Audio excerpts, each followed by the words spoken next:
Hi everyone, I am Fast and today we will go through the Heatran Dig Strategy version 4. It is made by the CN community and brought to you by the council. We will go over some of Heatran's abilities, moves and the mechanics this raid is using. On top of that, we'll also go through the entire run, basically step by step. The written guide will be found easily in the description, together with a link to the raid den where any questions you might have can be answered. Just please make sure that you read the doc thoroughly first and watch the video. If you do that, I am pretty sure you will have no more questions. First thing first, to do any of the 6-star raids, you need to have completed your OT decks. If you have not completed your OT decks, you will not be able to try out any of the 6-star permanent raids. That includes both Heatran, Cresselia, and so many others. What you also need is that you need to bring a minimum of 4 OT Pokemon to do the raid with. This is a minimum requirement, so it's important that everyone knows this. Here you can see me making my way to Heatran, to Stark Mountain. To get here you need to have taken the boat from Snowpoint City to the fight area and made your way around the island. There will be side quests to do on the island. One of them takes place inside of Stark Mountain. This should be done before you start queuing up for a raid with people, just because you will be using everyone's time trying to do this side quest before doing the raid if you haven't already done it. All the way up till you get to the cave, you are not in need of any HMs, but once you get inside, you can see here that you will need strength. You will also need rock smash. Further in, there is one point where you will need rock climb. I'm pretty sure you can also walk around, but rock climb is quicker. You can either take with you any HM slaves or Pokemon you have those HMs on, but I do prefer ocarinas myself due to being able to having my raid team on me instead of a battle box. Heatran itself has set stats, those are listed in the raid document. It also has the moves Solar Beam, Earth Power, Magma Storm and Power Gem. These are the only 4 moves that Heatran itself will use. The ads on the other hand will use other moves. These are also listed in the raid doc if you want to go more into depth with those. The mechanics for the raid will always be at 100%. It will activate Magma Pool. That means that all your Pokemon get banned unless they are a flying type, has Levitate, Defog is used, or they're wearing heavy duty boots. At 80%, it will be Stealth Rocks that get activated. These function as normal Stealth Rocks do. At 67%, Roar activates, and this changes out all active Pokemon on the field. At 50%, Iron Defense ups the defense of Heatran and its edge by 2. At 40%, Adaptation is activated, making it resistant to ground-type moves. At 25%, Heatran uses Barrier, which means you need 4 super effective attacks to get through, so not doing normal damage again. This can also get bypassed by using Helping Hand and normal moves. More of the specifics regarding Heatran and all of it is stated in the document, so if you have any question about that, you'll probably get that answered by reading that.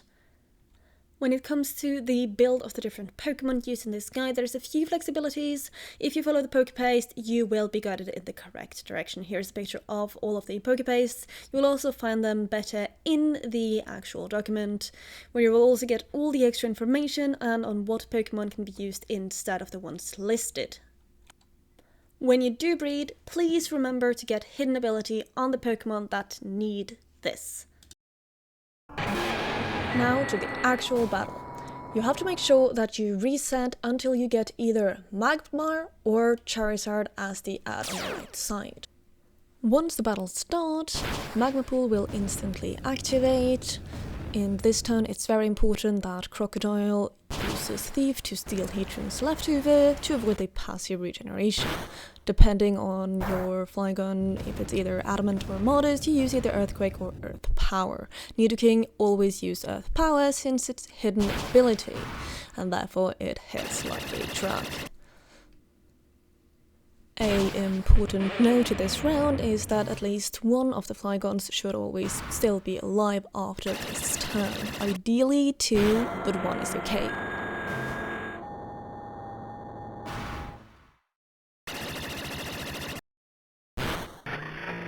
next part of this video will be sped up because it's very repetitive and it is only spamming Earth Power Earthquake, doing the dig so that you get around the roar mechanic.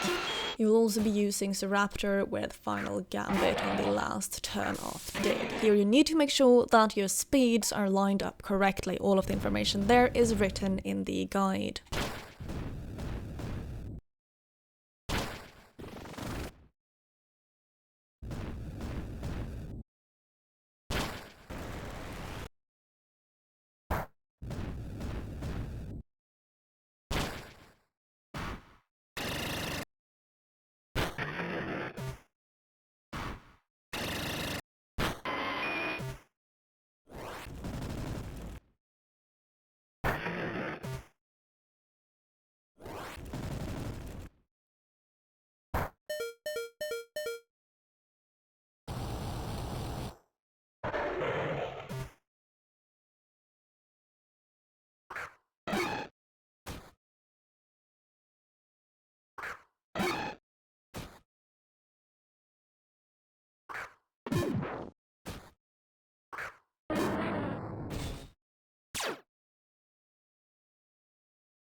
We're now getting to turn 5. Here there's a few more important notes. We are using Rodham to defog to decrease the evasion rate and easily land hydro pumps later. This is really important to get as much damage done as possible. It also removes parts of the magma pool, which is always wonderful. Politoed will use Water Spout to reduce the fire damage taken this turn, and Raichu does its thing to mitigate damage even further. Raichu is here to draw any incoming electrical attacks, and Politoed row-up reduces its own incoming damage, allowing it to survive even longer.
Round 6, we are getting out Suicune and Politoed, making it rain with drizzle and making Hydro Pump even more of a viable option. This is just going to be a round where we spam Hydro Pump to do as much damage as possible.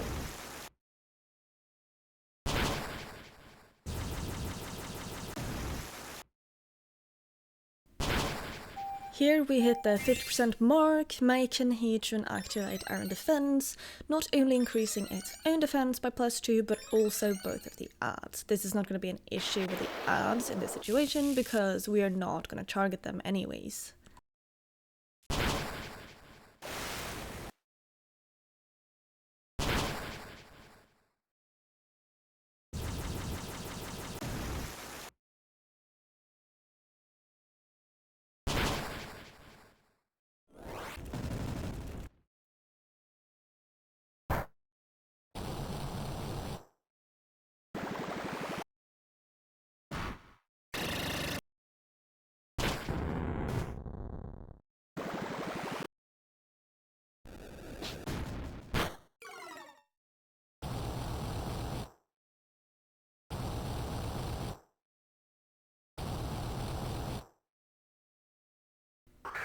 Here in round 7, we're gonna reactivate Rain by using Rain Dance, and then we're gonna continue spamming Hydro Pump or Brine. The Brine is also a very viable option here because of the HP of Heatran itself.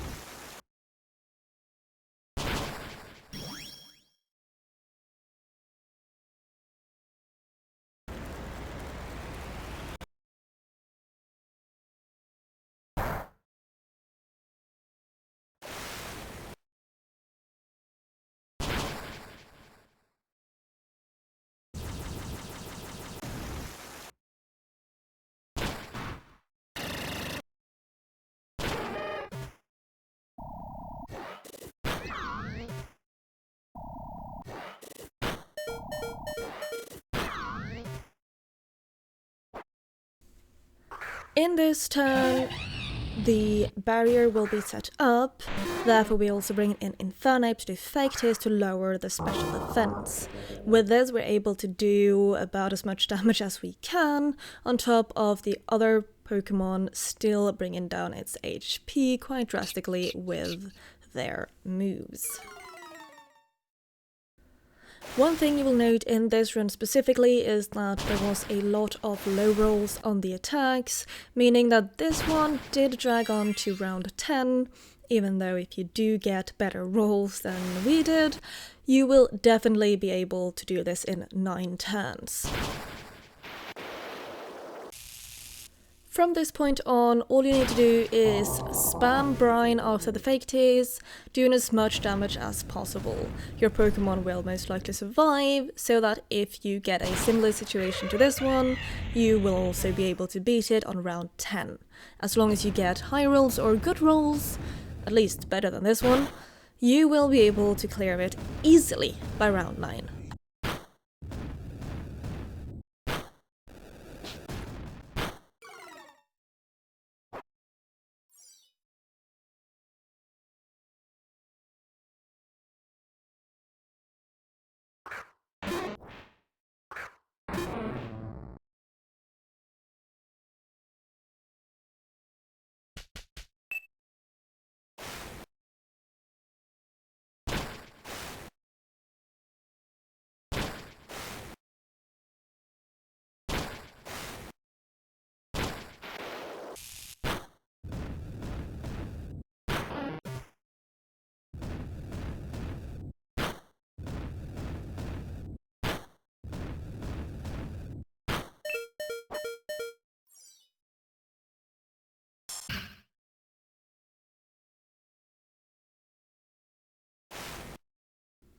Thanks so much for watching. Check out my YouTube channel for more videos and raid guides. There will be more coming quickly, so keep an eye out for those. If not, you can also find me on TikTok and Twitch regularly.